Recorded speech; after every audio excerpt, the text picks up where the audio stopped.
Anger's wildfire ravages our soul, reducing logic to ashes and prompting reckless decisions. Hate, its toxic accomplice, festers, fueling destructive impulses.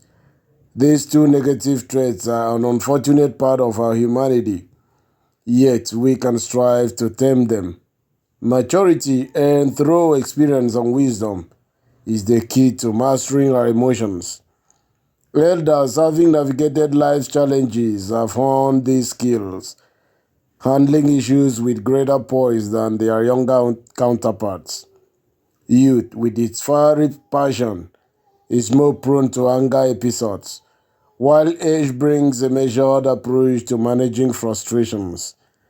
It's puzzling why so many of us instinctively turn to violence when faced with disagreement. Violence, by its very nature, cannot pave the way to peace. Instead, it perpetuates cycles of conflict and resentment. True peace is not achieved through force, but through understanding, dialogue, and love. These are the tools that can guide us towards resolution and harmony. When we feel silenced or marginalized, it's easy to believe that loud rhetoric, rule breaking, or even aggression will amplify our voices or help fix the reason we fight. But history and experience have shown us that lasting solutions rarely comes from chaos. Instead, it emerges from the quiet strength of peaceful action and unwavering commitment to justice through proper channels. Each of us possesses the power to address injustice without resorting to violence. We have the ability to advocate, educate, and inspire, a tools far more effective than destruction or noise. Take, for example, the Black Lives Matter movement in America. Terrorism, simply defined, is acts of violence or threats of violence in order to achieve a political objective. In the U.S., there have been many examples of lone wolf terrorists, such as the Unabomber, Ted Kaczynski, and organized terrorist groups such as the Weather Underground, and please see both of our videos on those subjects. But in the last decade or so, new groups were formed, such as Antifa and Black Lives Matter, also known as Burn, Loot, Murder, who used violence, rioting, arson, assaults, and in a few cases even murder to achieve their objectives. While the cause is undeniably just, the moments when the movement has stumbled often coincided with violent outbursts. These instances tend to overshadow the message and alienate potential allies.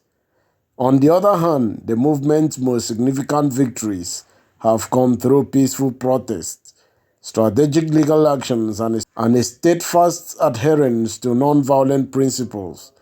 These approaches historically not only garner broader support but also ensure that the focus remains on the core issues rather than the methods used to address them. We can't turn back the clock, but we can learn from the passage of time. Anger and frustration are universal human experiences. We've all been there, seething with rage, expecting others to remain calm while we boil over. But what if we could break this cycle? What if we could choose to respond, not to react to life's provocations? By acknowledging and managing our anger, we can create space for wisdom, compassion, and peace to flourish. The question is, will we continue to let anger dictate our actions, or will we rise above, embracing the maturity that comes with age and experience?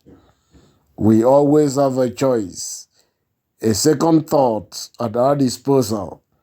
Don't use violence and expect peaceful resolutions, because the more you use violence, the other party will also act in self-defense.